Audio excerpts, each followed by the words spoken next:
I'm not going to mince words. I'm very concerned about what the EPA is proposing. We have a potential 23% cut to federal budgets to an agency that we rely on here in New York. It's not just that DEC relies on the EPA. It's that the state itself relies on the EPA. We have years, decades of programs that the EPA has carried out directly in New York State with their own employees doing their own very important work, and we've been working very closely with them over that period.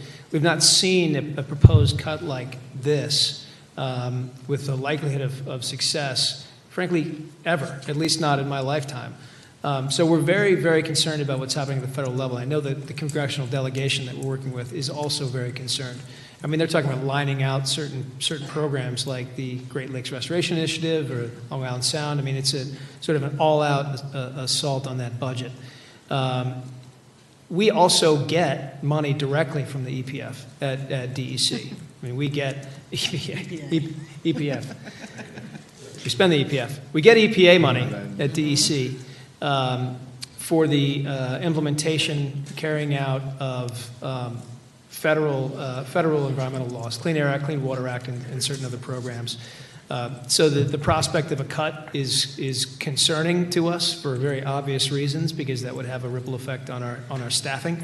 Thankfully, the governor is pushing back against the overall budget, but certainly on the cuts to the EPA. He's put out some statements about that, and I intend to spend some of my time this spring down in D.C. ensuring that our federal partners understand that cuts from the EPA will be real problems here in New York.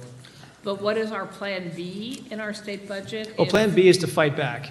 And plan A is the governor's given us a good budget this year, right? We have in spite of a very, very significant $4.4 billion deficit, the governor has held DEC to a constant staffing level, has actually increased some of our resources in the last 2 years through the EPF, through the Clean Water Infrastructure Act, continuation of the state Superfund. And we've been given resources now to carry out programs and do things that we were never able to do as an agency. So I think as a starting point, we're in very good shape. Plan B is to fight back. Plan C is I'll talk to you later. We'll figure out what happens if the federal government actually reaches this cut. I will be honest with you. I am optimistic that wisdom will prevail on a potential cut to the EPA. I don't believe it's going to happen because so many people now recognize that the EPA is doing real work that translates into real jobs, real economic activity, the protection of natural resources. So hopefully we won't have to have that Plan C conversation, but we're going to spend an enormous amount of work pushing back on a bad idea. My time is up, but can you estimate if you did get the 23% cut from the EPA, what percentage of your staff would be cut? Unless we I'd have to give you a specific number, but it would be in the dozens, at least. Thank you.